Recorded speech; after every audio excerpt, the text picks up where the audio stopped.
प्रेक्षेपण आपल्या आवडत्या मराठी हॉटस्पॉटवर. भारताची स्त्री अत्यंत सुसंस्कृत आहे, म्हणून तर महाराज सकाळच्या काकड्यात यांचं नाव आले. ज्या घरी कुल स्त्रिया राज्य राणी व संपत्ती, पवित्र संपत्ती या देशाची स्त्री आहे. पण एक सांगू का महाराज, लहान तोंडी मोठा घास घेतो आचरणानं. या पवित्र देशातल्या ज्या माऊलीचं आचरण गोड, त्या माऊलीला पंढरपुरातला मालक डोक्यावर घेतो. तो का म्हणे पतिव्रतांतीची देवावरी सत्ता. इतकी ताकद ह्या पवित्र स्त्रीची, काय सांगू लागलो. मग मी निघालो आणि ती बाई धुणं धुवू लागली. धोत्रान जरा इचकत कधी कधी. ती बाई म्हणली, माय ताई मला येऊ द्या ना. एकूण एकील बोलत असते माणसं लय टियाकडे. हो, दोघांचे रिजर्वेशन असा फर्स्ट क्लासमध्ये, पण ते मुंबईला जाऊस तर म्हणणार नाही तुम्ही कोण आहे. आणि तशा रगिलाच्या जवळ बसल्या आपल्या बी अंतकरणात काशीफळ गंडल येते. आपण म्हणत नाहीस तू कोण आहे, काय त्याला पोरगी द्यायची का त्याची आपल्याला करायची. पण ह्या नाही, ह्या कुठंही जाऊ, डोसक्यावर पाण्याची घागर असली तरी म्हणते आज कुठं चालली ग सोयाबीन कापायला. अरे घागर रिचव न सकू मग बोलणं, ते जिव्हाळाच असतो याच्यात, जिव्हाळा असतो. ती बाई म्हणली, माय ताई येऊ द्या. तर का आमची घरच्या थांबल्या. आटपल्या निघल्या त्या हळूहळू. कोणतं माहेर काय, आमकं आमकं माहेर आहे. बरं, सासर गिरगावचे. पुढचे सासरे आहेत काय तुमचे?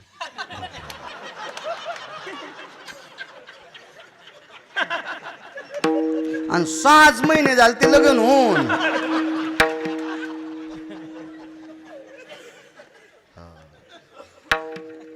आमच्या घरच्या लीत सुडासला म्हणले, माय कीर्तनात तुम्ही काही घाली जा, पण घरी आल्यावर पॅन्ट घाली जा. आता कुठं नादी लागाव फुरसनाच्या. हो ना, विरोधातलंही बोलता येत नसतंय. पण मी आटकली केलं इंजेक्शन. भारीच होतं माझ्याकडं, त्यानं गुण आला. चांगले इंजेक्शन द्यायला गुण येतो. औषध चांगलं असावं ना. मंठ्याच्या बाजाराला गेलो आणि 2 नाईट पॅन्टी आणल्या. त्याला बेताचं काम नाही. हा हा, कोणाची कोणाला येते, काय बेताचं काम नाही त्याला. हा, कसा नाही काय नाही, इलॅस्टिक फाकिले की फाकते, सोडले की देते. 2 नाईट पॅन्टीन 2 कोयते आणले ऊस तोडायचे. तुळशीपाशी टेकले, पॅन्टीवर 2 मंजुळा आणि कोयत्यावर 2 मंजुळा. हळीत कुंकू लावली, नमस्कार केला. याच्यात काय बॉक्समध्ये पॅन्टी. बाई मला माहीत होतं तुमचा माझ्यावर लय जीव आहे, आणि तुम्ही मग ऐकलंच. आठवडा नाही जाऊ द्याला की पॅन्टी आणल्याच. मी म्हणलं, हो ना, आता तू भाकरी घालती, तू विरोधात कसं जाऊ. मनातली मनात म्हणले, असं जोरात नाही म्हणले. तुम्ही इतका हसायले, मग इतका इचकाल्याला संसार आहे का. आमच्यावर घेतलं की तुमची खसखस पिकती नाही का. तुम्हाला लय वैकुंठातल्याच भेटल्यात होय. तुमचे चेहरे पाहिल्याच कळत आहे मला तुम्हाला किती बॉच करलं इथं. विठाला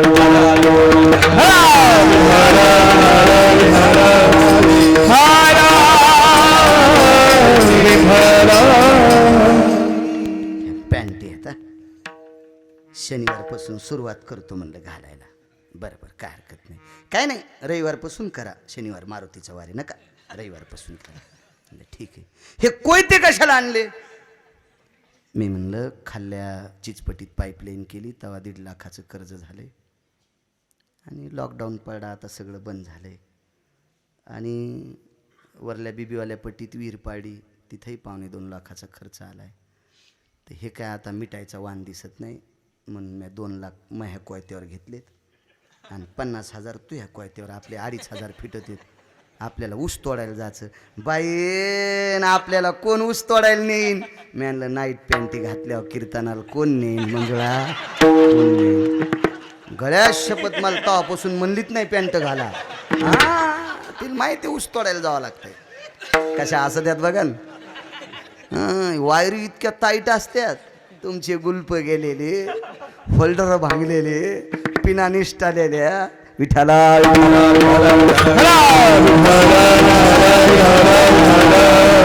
बाई नावेत बसली होती. हेच चाललं होतं. पलीकडं जायचं महाराजाला. 22 वर्षाचं तारुण्य महाराजाचं. 22 वर्षाचं तारुण्य. आवाज दिला, माय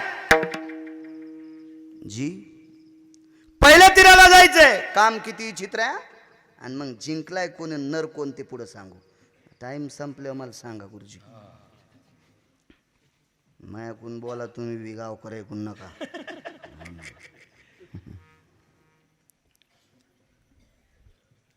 पलीकडे जायचं आपल्याला. होय बसा नावात. पण त्या म्हाताऱ्याने विचार केला, आतापर्यंत आपल्याला स्त्रीची सावलीच पडली नाही, नावात कसं बसा. पण नाही बसावं तर पुढं अनुष्ठान करायचं. बसा म्हणले, बसले. महाराज नदीच्या पात्रात मध्यभागी नाव गेली की संगतीचा दोष आहे. निसर्गाचा नियम आहे. फ्रीजमध्ये ठेवलेलं घट्ट झालेलं लोणी गॅसच्या किंवा विस्त्याच्या जवळ ठुलं की गुरुजी ते इतळत.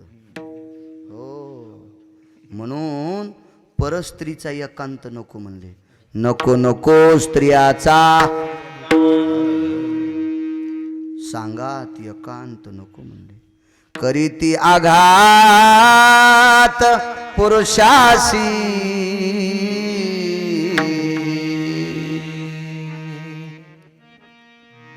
जवळ बसल्याच्या नंतर सौंदर्य पाहिलं. नाव हाणणाराची पोरगी मासे धरणाराची पोरगी होती. नदीच्या मध्य पात्रात आल्यावर हाताला स्पर्श झाला. पारणीर पारणीयाम. पारणी म्हणजे गुरुजी हात. एका हातानं दुसऱ्या हाताला स्पर्श केला. यज्जायते न साधवे तपानुराग सिद्धयोणाम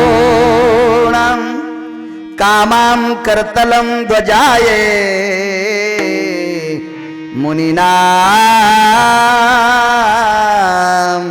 पाराशरयो. त्या मुनीचं नाव होतं पाराशर. पाराशर.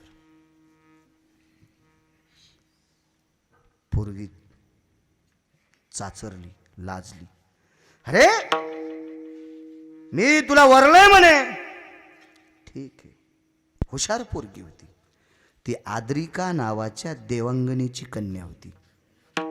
हो, शापामुळे तिची माशी झाली, माशीच्या रूपात आली. आणि मग त्या माशीच्या पोटातून जन्माला आलेली ही.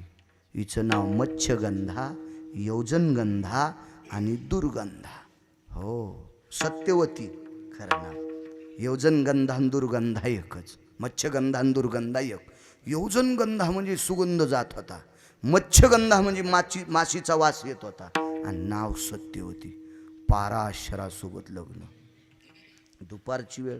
माध्यानी भास्करो न यजो यजन्नो अर्घ्यदानास्तते वायस्पिर्या पुनितं स्नानाम गंगोदकम पापक्षालन हितार्थायाम.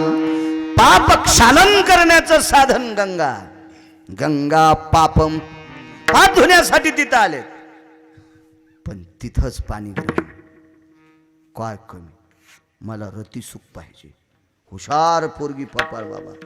तिनं सांगितलं, महाराज पती परमेश्वरा प्राणेश्वरा भारतीय संस्कृतीचे नियम आहे. मालवलिया दिवाकर. पुढचं फक्त माझं वय कमी असल्यामुळं पुढचा तुकडा सांगत नाही. जोपर्यंत सूर्याचा अस्त होत नाही तोपर्यंत भारतीय संस्कृतीमध्ये स्त्रीशी संग नकोय असं शास्त्र. काय मथऱ्यात ताकद महाराज. 22 वर्षाचं तारुण्य होतं. आता साधू म्हणून आपण म्हातार म्हणतो. चुटकी वाजिली. सूर्याने विचारलं, काय या देशात अंधार पाडन तिकडे उजेड पाड. इथं रात्र. 1:45 दिवस माळाला. सांगा बरं, असा भारतात एखादा माणूस आहे का 1:45 वाजता दिवस माळवतोय. चुटकी वाजल्याबरोबर दुसरीकडे उजेड, आपल्याकडे अंधार. आता आपल्याकडे अंधार, दुसरीकडे उजेड. हे तर तुम्हाला मानावंच लागेल. लोड सेटिंग आहे सूर्याकडे सध्या. सगळ्या जगाला एका वेळेला प्रकाश देऊ शकत नाही सूर्य. चुटकी वाजल्याबरोबर सूर्य तिकडं, इकडं अंधार. आता रती सुख. बाई किती हुशार. संसारामध्ये ज्याला पत्नी महाराज चतुर भेटली त्यानं समजायचं आपण प्रापंचिक स्वर्गात आहोत. प्रापंचिक स्वर्गात आहोत. आणि ज्याला संसारात पत्नी कर्कशा भेटली त्यानं समजायचं आपल्या सोन्याच्या संसारात पण आपण मसन वाट्यात आहोत. मी सांगतो करा आसाराम. करी कसे सांगती दुःख उदाड भरिती, दुःख उदाड भरिती, दुःख उदाड भरिती. कर कसे सांगाय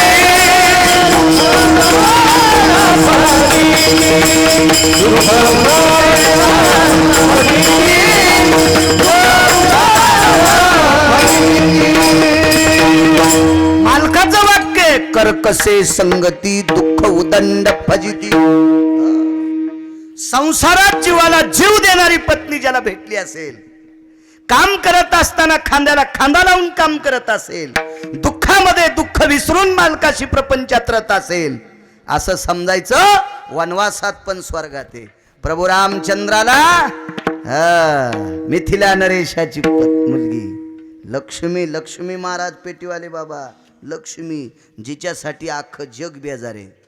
आयसा कोण दावा हे जया नावडे, असं आहे का गुरुजी? काही माणसं भेटत नाही म्हणून या करल्यावानी करतात. आपण पैशाच्या नादीच नाही. काय खातो दुपारा सोंबळ्या, नाटक हाणायला उगे. हे हरभरा एवढं दुखणं झालं, चोळून चोळून नारळ एवढं केलं.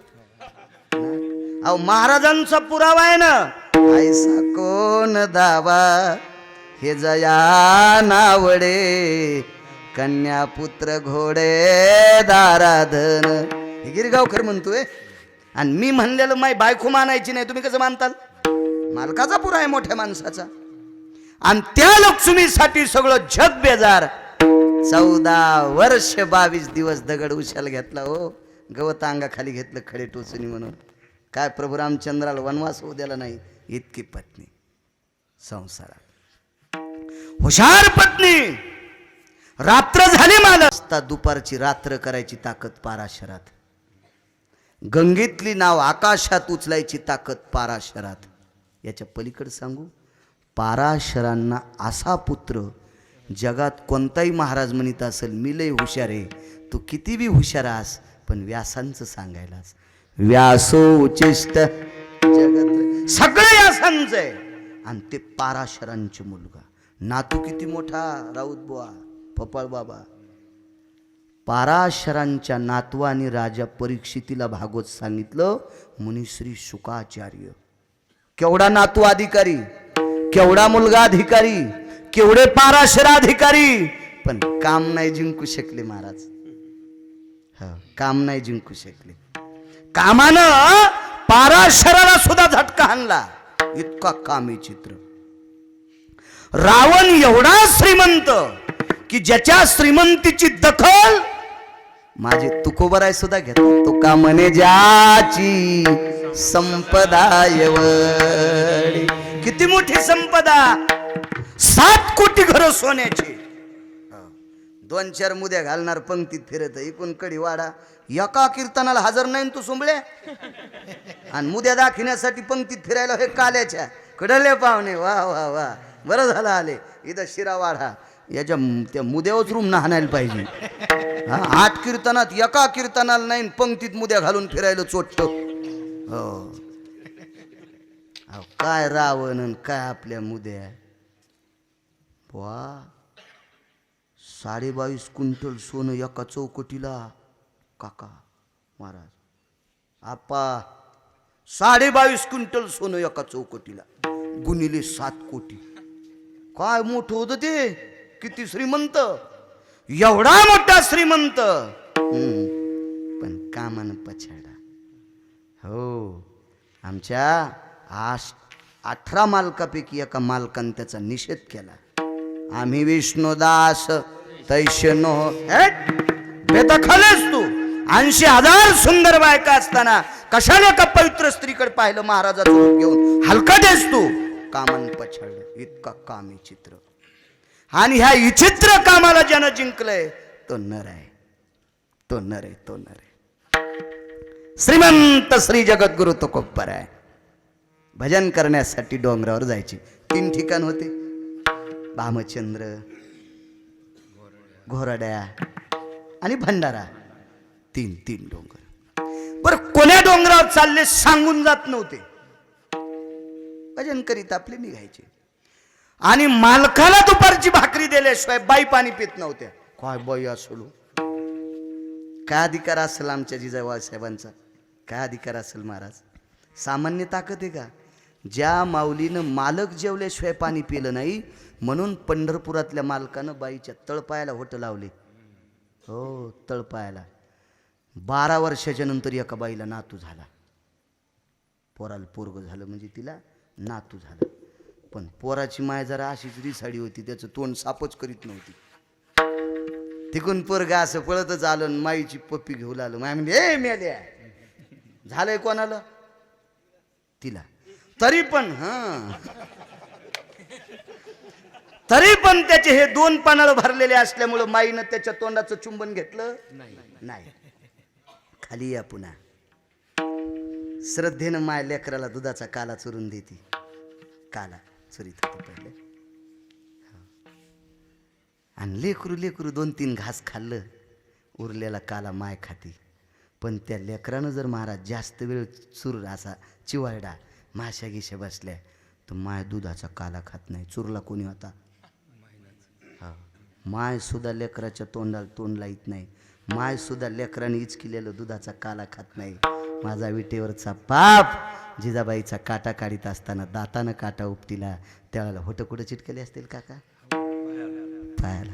काय अधिकार असेल जिजाबाईंचा? किती मोठा अधिकार असेल? तुकोबाराय भाषणाला जायची. कोण्या एखाद्या गुराख्याला गाई वासरं चारणाऱ्याला विचारायचं, बाळा आमचे धनी कोण्या रस्त्याने गेलेत? आईसाहेब या रस्त्याने गेलेत. योगा असा आला राऊत बुवा, एकही विचारायला भेटलत नाही. एका डोंगरावर गेल्या, वापस आल्या, थकून गेल्या. पंढरपुरातल्या मालकाला विचारलं, देवा हे देवा, अरे रात्रंदिवस माझ्या मालकानं तुझं चिंतन करावं. देवा ते मालक माझ्या कपाळाचे आहेत रे, मी त्यांना भाकरी दिल्याशिवाय पाणी पित नाही रे देवा. देवा माझे मालक कोण्या डोंगरावर गेलेत मला कळत नाही रे देवा. काय कोण सूचना दिली देव जाणे. त्या दिवशी जिजाबाईच्या कानात एक वाक्य पडलं, माय ज्या पावलातून विठ्ठल ध्वनी निघेल असे पावलं ज्या रस्त्यानं पडलेत त्या रस्त्यानं तुकोबराय गेलेत. पावलाला कान लावायचा, पावलाच्या मातीतून विठ्ठल ध्वनी आला की समजायचं आपले मालक या डोंगरावर गेले. मातीनं विठ्ठल म्हणावा जिच्या कानात, त्या माऊलीचा गुरुजी कान किती अधिकारी असेल कल्पना करा. तो कान माझ्या जिजाबाईंचा होता. अहोरात्र भजन, हरी नामे ढवळीले जग, विश्व ढवळून काढलं नामामध्ये. कीर्ती वाढली. आणि कीर्ती वाढण्याच्या नर कोणाला म्हणायचं सांगतोय, कीर्ती वाढली. एखाद्या क्षेत्रात माणूस एखादा मोठा झाला की त्या क्षेत्रातली माणसं त्याच्या कष्टाला इस्तू लावतील. नालायकपणा आहे. चाल म्हणण्याचा ढंग पाहिला, आनंद वाटला, उसाळा वाटला. आल्या आल्या म्हणलं एक भूत एका भूताच्या भेटीला आलंय. बैठकीतच म्हणलं आनंद वाटला, आनंद आनंद आनंद. ही वारकरी संप्रदायाची ताकद. इतकी सुंदर वयाचा टप्पा गेलाय, सगळी केस पांढरी झाली, किती सुंदर आवाज आहे. वर्णन करावं अभ्यास केला येतच असते. हे असे काही काही फुकणे. म्हणणं रे म्हणणं, चांगलं म्हणणं. नाही काय सुंदर पकवान. ते जरा तालात कच्चे येतात. तू काय झाकीर हुसेनचा चुलता आहेस का? नाही, ते चाल म्हणण्यामध्ये त्यांचा जरा अंतर्यातला जो आलाप होता का थोडासा ढिल्ला पडला. वा रे वा, तू भीमसेन जोशीचा चुलता आहेस नाही का? अरे वर्णन करणं सुमळे आहे. हा, कशासाठी देवानं तोंड दिलंय तुला? करणं वर्णन तू, करणं करणं करणं. माणसाची प्रगती झाली की पाठीमाग वितंडवाद लागत असतो.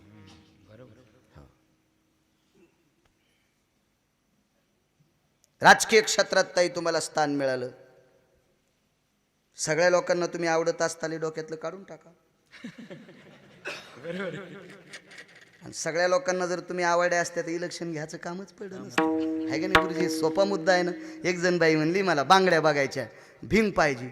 म्हणलं तू हातातल्या बांगड्या बघायला भिंग काय पाहिजे? असा पाय ना. हातीची या कंकणा दर्पण कासया. हातातल्या बांगड्या बघायला आरसा काय करायचा? मुद्दा मुख्य आहे ना. कोणी ना कोणी आहे का नाही? प्रत्येक क्षेत्रात माणूस उंच गेला. आपल्यापेक्षा वरी तोंड काढलं की खालच्याचं धोत्राला इस्तू लागतच. त्या काळातही 4-2 लोकांच्या धोत्राला इस्तू लागला. फुकट अंगावर इस्तू घ्यायचा नाद असतो. काय काय माणसाला बरं लागू द्यायला नाही पाहिजे. माणसाला लागू द्यायला नाही पाहिजे. किती तुकोबरायची ख्याती उंच गेली. तुकोबरायचा गाथा माणसं डोक्यावर घेऊन नाचू लागले. अज्ञानांचा माथा दुरुस्त करण्याची ताकद तुकोबरायच्या वाणीत होती. ही तुकोबरायची वाणी होती. उंच वाणी, उंच वाणी. म्हणून काही तुमच्या माझ्यातल्या नालायकांनी तुकोबरायला या परमार्थिक क्षेत्रातून बेदखल करण्यासाठी एका शस्त्राचा प्रयोग केला. एक शस्त्र वापरलं. ते शस्त्र म्हणजे कामिनी शस्त्र. हो, कामिनी. एका स्त्रीला वश केलं म्हणजे तिला नाना प्रकारचं द्रव्य देऊन आपलंसं केलं आणि तिला सांगितलं या माणसाला तू आता या क्षेत्रातून भ्रष्ट करून टाक. त्या काळातली देवांगणा सुंदर सुंदर स्त्री महाराष्ट्रात 4 होत्या. फार सुंदर स्त्रिया होत्या महाराष्ट्रात. महाराज इतिहासात 4, पुराणात 222. इतिहासातल्या 4 स्त्रियापैकी 6 स्त्रियापैकी 2 मुसलमानाकडे होत्या. क्षमा असावी, 6च्या ऐवजी 4 म्हणलो. 4 हिंदूकडे होत्या. 1 मुसलमानाकडे होती सुंदर, फार सुंदर, कल्याणच्या सुभेदाराची सून. हो, कोणाला म्हणायचं नर? अरे काळ्या रात्री चमकत होत जिच्या रूपाचं ऊन, अशी देखणी होती एका मुस्लिमाची सून. अरे तिला पाहुनी आई म्हणाला, अरे तिला पाहुनी आई म्हणाला राजा तो शिलवान. आनंदानी नांदतो तेही मुसलमान, आनंदानी नांदतो तेही मुसलमान, आनंदानी नांदतो तेही मुसलमान, आनंदानी नांदतो तेही मुसलमान. गुरुजी, काळ्या रात्री चमकत होतं जिच्या रूपाचं ऊन, अमावस्याच्या दिवशी प्रकाश पडायचा. किती सुंदर असेल. अशी देखणी होती एका मुस्लिमाची सून, तिला पाहुनी आई म्हणाला राजा तो शिलवान. तो रयतेचा राजा छत्रपती नराच्या यादीत. इतका काम ताब्यात असला पाहिजे. अशी एक सुंदर स्त्री छत्रपती आपलं श्रीमंत श्री जगद्गुरु तुकोबरायला फसवण्याकरता पाठवली. अत्तरची कंपनी एका इस्लाम धर्मीयाच्या माणसाकडे होती. मुस्लिम समाजाचा माणूस. अत्तरची कंपनी. शक्यतो आजही अत्तरच्या कंपन्या त्यांच्याच जास्त आहेत. माझ्या 2709 गाव आहे आजच्या महाराष्ट्रातलं माझं. मी पहिल्यांदा चालवली तो. पहिल्यांदा 2709 गावं आजच्यानं पूर्ण झाली माझी महाराष्ट्रातली. तर एवढे गाव फिरलो मी. काय गांजा ओढून थोडाच फिरलो.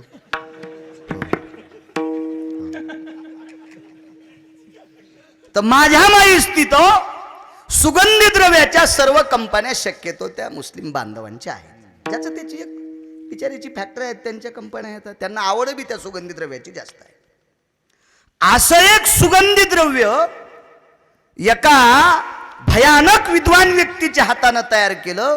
राऊतबा ते सुगंधी द्रव्य पशुच्या जर नाकाला लावलं तर 6 महिने जनावर खाली बसत नाही. ते सुगंधी द्रव्य उत्तेजक आहे. म्हणजे त्याचा सुगंध नाकात गेला की जनावराचा काम वाढतो. 6 महिने जनावर खाली बसत नाही. जनावराच्या कामाला कुलूप आहे. जनावराच्या कामाला साखळी आहे. जनावराच्या कामाला कडी आहे. कुठंच कुलूप नसणारा काम एकाच जातीचा आहे. ती जात म्हणजे माणसाची. मग ज्याचा काम बांधलेला आहे, ज्याच्या कामाला कुलूप आहे, त्याच्या जर नाकाला हे सुगंध लावलं तर 6 महिने जनावर बोंगाळत फिरते. तर ज्याचा काम तो मोकळा सुटलाय ठाण्यावरल्या घोड्यावानी, तर त्याच्या नाकाला लावल्या गुरुजी ते किती कामानं मातळण. इतकं सुगंधी द्रव्य विचित्र. ते असं 1-2 थेंब नाही टाकलं महाराज, 2-2.5 लिटर तुकोबाराच्या रस्त्यानं जाते त्यानं सडात टाकला. तुकोबारायच्या घ्राण देवतेनं त्याचा सुगंध घेतला. घ्राण देवता म्हणजे नाक. हो, सुगंध घेत असताना मनात चल बिचारी तुकोबारायने असं नाकाला चुचकारलं. ए घ्राण देवते, कशाला सुगंध घ्यायतीस? या सुगंधानं माणसाचं जीवन मातीत जातंय, कशाला सुगंध? तर घ्राण देवता तुकोबारायच्या एका मनाला बोलत होती. 2 मन असते बरं माणसाकडे, 2 मन. 2 मन. याच्यातलं एक सोपं उदाहरण सांगतो. मोटरसायकलून एक जण मोटरसायकल दामटू लागलं आणि त्याच्या खिशात असं बंडल होतं, गडबडीत होतं. डायरीच्या पुढून नोटा ठुलत्या, लय लोकायला कळत नाही नोटा कुठं ठेवा. लक्ष्मी कधी बी झाकून ठेवली पाहिजे. म्हणून तर भारताच्या स्त्रीनं अंग भरून कपडे घातले पाहिजे, अशी शिस्त आहे. म्हणून पैसे कधीच उघडे ठेवायचे नाही. आणि उघडे ठेवायचेच असतील तर इथून औरंगाबादला दिसत्या कॅरी बॅगमध्ये असे धरून चला, 1-2 लाख रुपये घेऊन. वाटात कोण कोण सट्टे भेटतात मग मला सांगा, आहे का नाही? लक्ष्मी ही झाकलेली पाहिजे, झाकलेली. ती डायरीच्या पुढून ठेवायची नाही. रावणाला ओव्हरटेक केलंस का तो येड्या? पुढून ठेवायला असतो नोटा. लय काय केलं असं वाटतं. अरे काय त्या तुला लोकांनाच दिलेले आहेत, येड्यावानी करू नकोस ना. लोकांना दिल्यात तर डायरीच्या पुढून ठेवलास तर देणारे किती श्रीमंत असतील याचा तर विचार केला पाहिजे माणसाने. हा, पुढून ठेवल्यान मोटरसायकल दामटिली, उसळल्या नोटा. मोबाईल काढता काढता त्याच्यातली एक 500ची खाली पडली. मन 2 असतील. पाठीमागून बाळू महाराजाची गाडी आली. इकडे बाजूला पडल्यामुळे मी लगेच हात केला. गाडी दमान. कशा करता? नोट पडली 500ची. पण नोट घेण्यासाठी गाडी उभी केली, पण मागून तुमच्या गावातले 2-3 ओळखीचे दिसले. पुन्हा याच्या मनात विचार केला, नोट घ्यासाठी तर एका मनानं गाडी उभी केली का नाही, पण दुसरं मन म्हणतंय काय गावाचं नाव आहे? किनगाव. किनगावची माणसं म्हणते किती हलकटे रे, नोटासाठी गाडी उभी केली. दुसरं मन म्हणलं बाळ्या नोट नको उचलू. मन 2 आहेत माणसाला. हो, 2 मन. एका मनाला तुकोबारायच्या नाक बोलत होतं, वास घेणं नाकाचा धर्म आहे, पाहणं डोळ्याचा धर्म आहे, चाखणं जिभेचा धर्म आहे, वाकणं कमरेचा धर्म आहे, हात लावणं कमरेचा धर्म आहे, हाताचा धर्म आहे, चालणं पायाचा धर्म आहे, पण सगळ्यावर कंट्रोल करणं मनाचा धर्म आहे. घेऊ द्या नाकान वास. तर ते तुकोबारायचं नाक होतं ते काय तुमचं आमचं थोडंच नाक होतं कुठं खुपसायला. तुकोबारायचं नाक होतं गुरुजी ते. हा, तुकोबारायचं नाक, ज्याचं सगळ्या गोष्टीवर तापा ते तुकोबाराय. तुकोबाराय चल घेत राहा. इतक्यान झालं नाही महाराज. पुढे गेल्याच्या नंतर एक देवांगणे समान स्त्री, तिचं नाव आलं इतिहासात सुंदर. तितकं घरी गेल्यावर तुम्ही पहा, तुम्हाला गिरगावकराची शपथ आहे का ते बी मीच सांगू. हा, आपल्या भारतात महाराष्ट्रात जन्माले आता, आणि ज्या साधूमुळं आपण आनंदानं राहतो त्या साधूच्या जीवनात घडलेली इतिहास तर आपल्या लक्षात असा. किती महाराज फुकल्यावर सुधरतान, पहिली आपल्याला गोळी घाला. देवांगणे समान सुंदर स्त्री असील कर्म करू लागली. अंगावरचा पदर खाली पडला आणि तोंडातून वाक्य पडलं, आम्ही विष्णुदास तैसे जाई ओ तुमाते न करे सायास. ए माय, तू काहीच सायास करू नकोस, आम्ही विष्णुदास तैसे हो.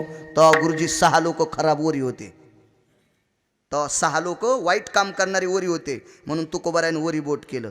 आता जर तो प्रसंग, आता तुकोबाराय असते आणि आता तुकोबाराय जर तो प्रसंग आला असता तर खालच्या कोणाकोणाकडे बोट करावं हे तुकोबारायला पण कळालं नसतं.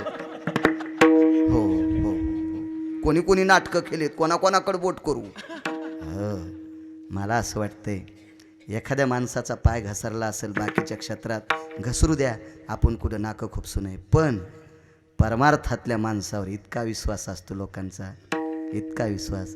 गुरुजी त्या बैठकीत बसल्याच्या नंतर हे आजोबाच्या वयाची लोक होते, ते 4-5 माणसं माझ्या आजोबाच्या वयातले, आल्या आल्या पाया पडले हो. काय होय, 83 जन्म, 41 वर्ष चालू आहे मला. मी कोणाच्या नातवाच्या वयाचा असेल तरी पाया पडे. फक्त ज्ञानोबाराय तुकोबारायचं नाव घेतो. म्हणून बाळू, लोक तुझ्या पाया पडतेच. जरा नीट वाग सुमळ्या. नीट वागायला पाहिजे, नीट वागायला पाहिजे. नीट वाग, नीट वाग, नीट वाग. लय विश्वास आहे तुम्हाला. एक सांगू, महाराज येत असताना किती फोन हो, किती फोन तुमच्या इथल्या तरुणांचे, किती फोन. अहो, एक व्यक्ती त्या पुढच्या याला घ्यायला आले मला रस्ता दाखवण्यासाठी. किती प्रेम, किती प्रेम. अहो, पाहुणा येत असेल तर फोनवर सांग देन पुढं या, रक्ताच्या नात्यातला. पण नुसता ज्ञानोबाराय तुकोबारायचं नाव घेणाऱ्या बाळू महाराजासाठी तिथपर्यंत गाडी येते, माणसं घ्यायला येतात. किती प्रेम, किती चांगलं वागायला पाहिजे. लय प्रेम करतात लोक. एक खरं सांगू का, संप्रदायातल्या माणसाचा पाय घसरायलाच नाही पाहिजे. प्रत्येक माणूस आपल्या वडिलांचं पक्ष किती बाऱ्या घालतो वर्षात? 2दा. वर्ष श्राद्धाला 1दा बाप वारल्याच्या नंतर, आणि पितृ पंधरवाड्यात 1दा. बाप जेव किती बाऱ्या घालते माणूस राऊत बुवा? 2दा. जितक्या वेळेला महाराज भेटन तितक्या वेळेला आपल्याला दर्शन घेतात का नाही लोक? बापाच्या पाया किती वेळेस पडतात पपाळ बुवा? 2दा. आपल्या प्रत्येक वेळेस पडतात का नाही? प्रत्येक वेळेस. किती चांगलं वागायला पाहिजे संप्रदायातल्या लोकांना.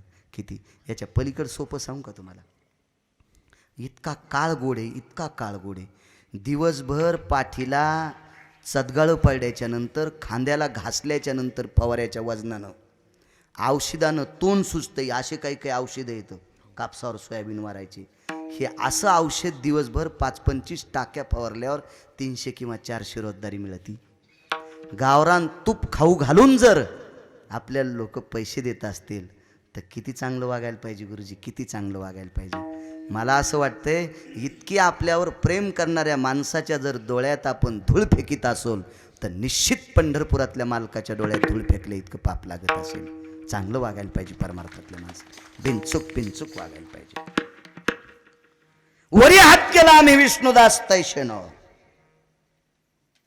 बाईनं दुसरा प्रश्न केला. नर कोणाला म्हणायचं सांगायलो? शेवटचा पुरावा. पहिलाच हे शेवटचं म्हणायलो. काय करावं त्याला? उभाट्या अवथांड्या पाळी कमी होत असते, त्याला इलाज नाही. हो, शेल्याहून माती पडायली. हो, बाईनं सांगितलं, महाराज तुमच्या अंतकरणात विष्णुदासात काम नाही मला माहिती आहे, पण माझ्यासारख्या सुंदर स्त्रीचा अपमान करता. महाराज म्हणले, नाही, तुला आई म्हणलो, तुला आई म्हणलो, आई. तर राऊतबाबाईनं दुसरा प्रश्न केला. तुम्ही जर मला आई म्हणत असाल तर माझ्याकडे बघून डोळे कस काय झाकले? सामान्य बाई असेल का ती? या फसवायला गेलेली बाई अंतःकरणामध्ये काळकूट भरून गेलेली होती.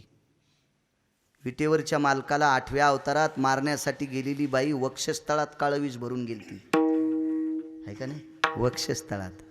7व्या अवतारात सख्या भावाला वाजिण्यासाठी सख्खी बहीण जिभेवर विष ठेवून गेलती. ती रावणाची बहीण होती, तुटलेल्या नाकाची.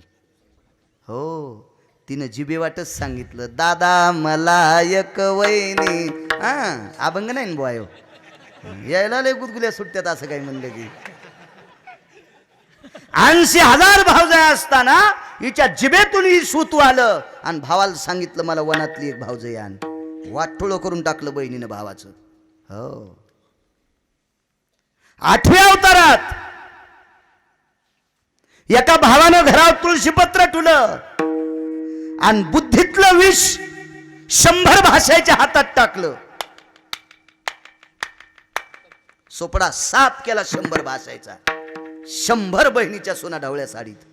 शकुन्या का कळत तुम्हाला? गिरगावकर गेल्याव का ते? शकुन्या पत्ते खेळायला लावले पोरायला, पत्ते, लुडो, सोकटीचा खेळ.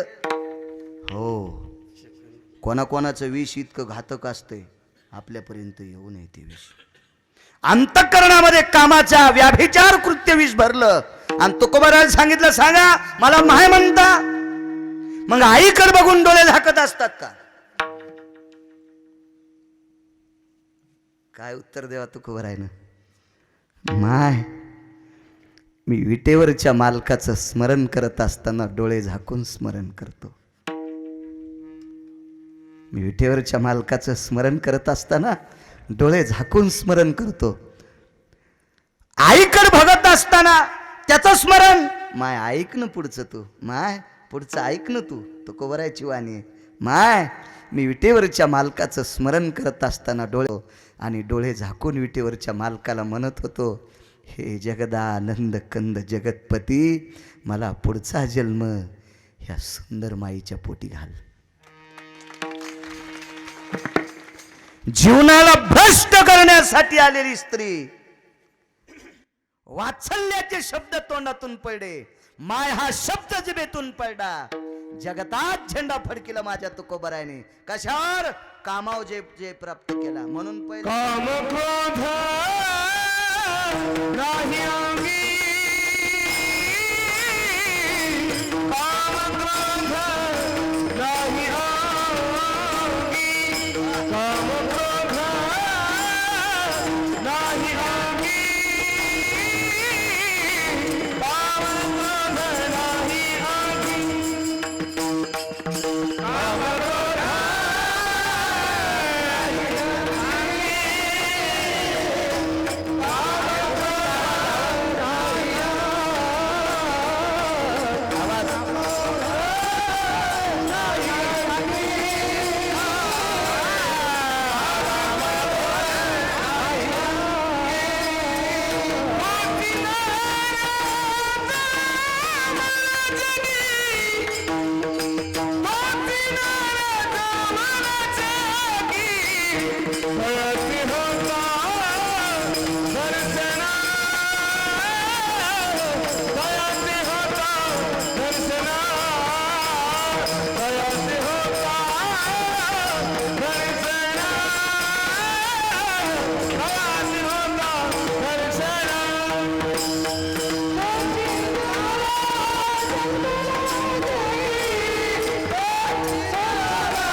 सज्जनांनो.